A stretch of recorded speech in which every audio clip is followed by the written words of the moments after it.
I spent 3 months troubleshooting Jellyfin. 100 terabytes of media, indexing, HDR, subtitle alignment, everything you can imagine. I rebuilt the server twice. This is 4 fingers, but I rebuilt it twice. I did everything the forums told me to do, and eventually I buckled and I got Plex Lifetime Pass. This is not because I love big corporations. This is not because I appreciate what Plex has been doing and the direction they've been heading. No, this is because my wife's patience ran out before mine did. And when you're the household IT guy, that's the real test. This video is about the 5 things that made me quit Jellyfin, why polish matters over open source purity, and why I'm done being a beta tester in my living room. Let's go back to where it all started. Jellyfin is ready, data is plugged in, I've tested it, everything plays. Perfect, let's go. I have an Apple TV for the record, and I look up the App Store, Jellyfin. One app comes up. Plug it into the Jellyfin server, it shows all my media. Obviously it's gonna work fine, right? And I don't do any further testing. I just play one movie and I run with it. I call my wife, hey babe, it's time to watch Big Bunny in 4K HDR. She really likes the part where the bees go and beat up the butterfly. So she starts scrubbing forward. Fast scrubbing doesn't work. Okay, it's fine. We'll just click forward fast. So we click, 20, 30, 40 times. We're there now. 2 hours later, we pause, we go make dinner, come back, resume, the video starts playing. In the beginning. So we start clicking forward, aggressively trying to get to the point where we are. My wife looks back at me and she's like, babe, this is a lot. And I'm like, yeah, true. It's not okay. Let me get a different app. I'm sure that that's going to be better. So I go, I look up, and I can't find alternative apps. After a bunch of Googling, Reddit, and people recommending Plex, Infuse, etc., I'm like, no. Those plebeian apps, those apps that I have to pay for, not for me. I'm an open source boy. Eventually I go and I find Streamyfin. Perfect. Get it. Download Streamyfin, start playing. Amazing. Everything is working great. And we finish watching Big Bunny. Incredible show. Go watch it if you can. Go catch it in the theaters, which I'm sure are playing it non-stop. And then we move on to the next episode. Big Bunny 2. I hope that's the thing. Voice, the video's not there. I'm like, wait, we downloaded this. Nope. Streamyfin tells me, nope, not there. Hold on for a second. Go to my Windows machine.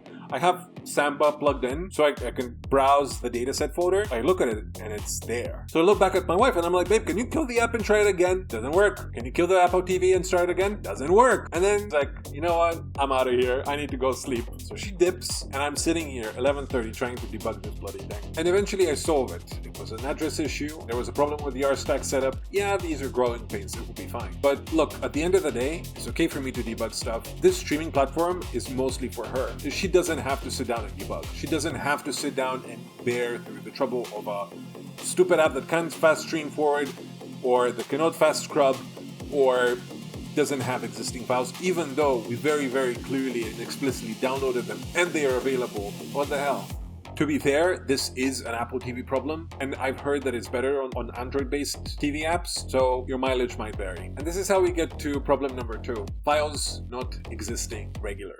The file missing saga continued for weeks. We just lived with it. We mostly watch movies, so that doesn't make that much of a difference. Something doesn't appear, okay, fine, I'll go fix it. Or I can't fix it, okay, fine, we'll watch something else. And this carried on for a little while, up until this incredible community on Reddit recommended Infuse so annoyingly persistently between different threads that I was like, you know what, I'm so fed up with this, maybe this will help. So then I go and I download Infuse, and the next time we had a missing file, go to Infuse, brother, it exists. For the record, it exists because Infuse can be connected to Samba. For the record, my setup in the homelab is the same user for everything. So including Jellyfin, everybody has the same username, hence the same permissions. I use chmod -R777 on basically everything. I might be exaggerating for comedic value here, but I have very permissive permissions, especially with this shit going on regularly. I just said, you know what, I'm gonna close off this container to the internet and I'll just give it everything. I'll give it all the permissions. I'm just so over it.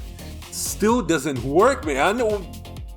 Anyway, we carry on with the story. The story of Infuse and how that came in and started challenging my brain chemistry. Files just appeared in Infuse. They're always there, and it was a joy. And by the way, Infuse also tracks your different series progressions and everything else. It just works, man. It's not too expensive, especially compared to Plex. It's just awesome. And I loved it. And this is how we get to point number 3, the Infuse detour. Infuse really, really opened my eyes for all of this. The fact that you can just have a media server and it can just work on any device you have, like magic. And by the way, I have a lot of high quality media, obviously 100 terabytes, what do you think I have there? A lot of it is HDR, a lot of it is 4K. To play 4K HDR, first off, you need to be able to transcode it, i.e.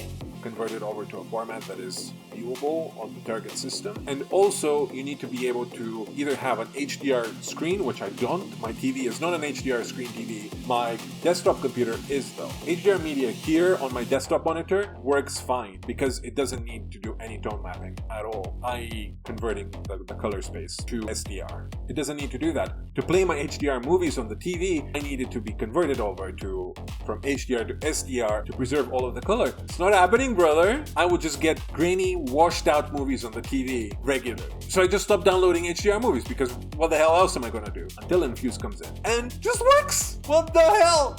I felt like a new person, man. I had already kind of resigned. No, this thing just works. And I have a MacBook as well. On that, it just works. Now, where it gets fun is Infuse doesn't need your GPU whatsoever to transcode movies locally to Mac devices for pretty much any format. I have been monitoring my GPU constantly, it just never turns on. One of the biggest problems you're going to experience when you set up a media server is going to be needing to do the GPU pass-through, specifically if you're running it on Proxmox, which I am. If you just set up a plain Ubuntu server, which if you're not technical, just do that, it will work everywhere. But on Proxmox, it was a nightmare. And not only a nightmare, it was a recurring nightmare, where every single time I reset my server for whatever reason, the GPU might disappear, might not disappear. You just have to gamble.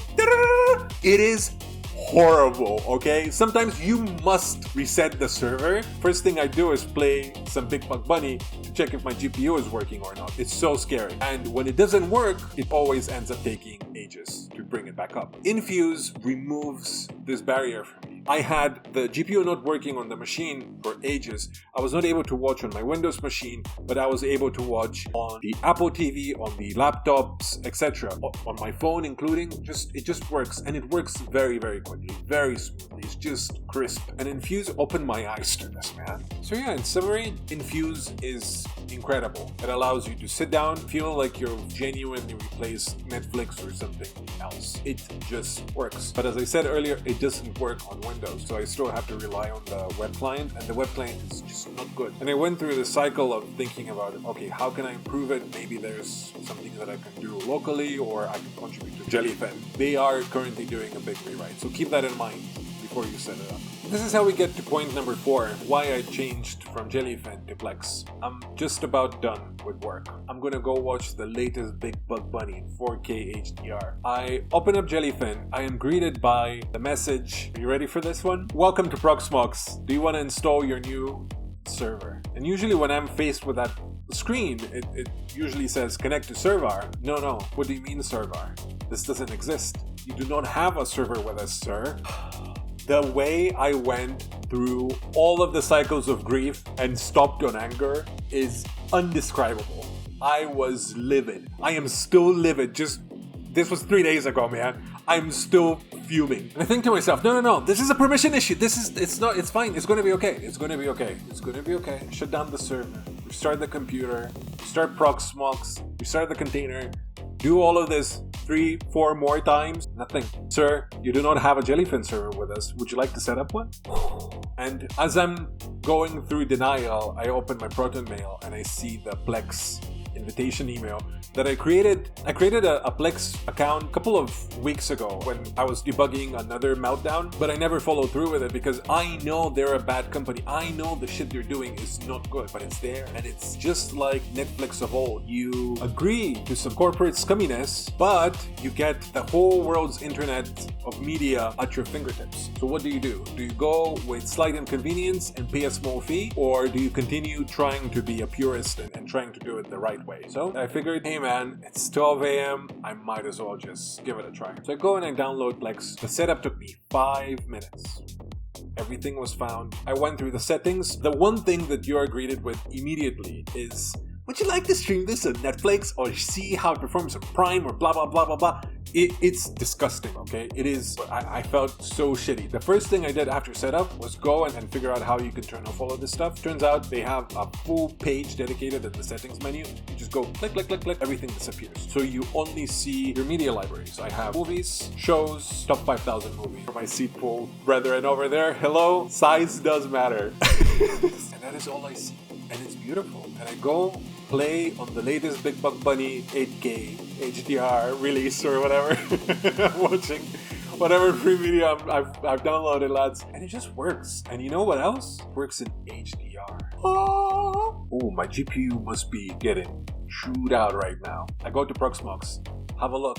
GPU is not even turned on. What the hell? Okay, a little sus, but this was on the Windows machine, which obviously had HDR working, but usually it requires transcoding. Okay.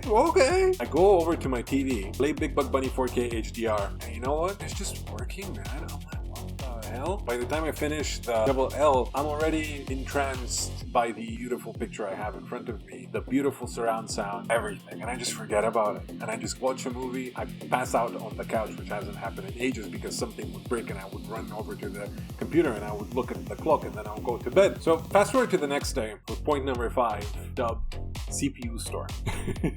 So at this point, I have Jellyfin running on the same instance as Plex, okay? They're next to each other on the same container because ain't nobody spinning up a brand new container and giving the GPU over to it. So at this point, I have Jellyfin that is running on the same container as Plex, and I've asked it to go and generate previews and all the other settings that you have there, and I've asked it to work only during the scheduled hours, which is after midnight. I have done the same for Plex, but I asked it to generate it on server ads, so it was constantly doing the backend because I have 100 terabytes of media here. So Plex is running and has been running very, very quietly, and I'm doing some more work. At one point, I hear the familiar jet to holiday airplane taking off, and man, I was like, what the hell? I go over, I double check, my container is on 95% CPU utilization. I'm like, Plex, you motherfucker. Turns out Plex has a nice CPU graph that shows you utilization. Plex is telling me, yeah, your server, sir, it is indeed running at 95%. Pretty hot. Plex though, on the other hand, we're running at 20% max, sir.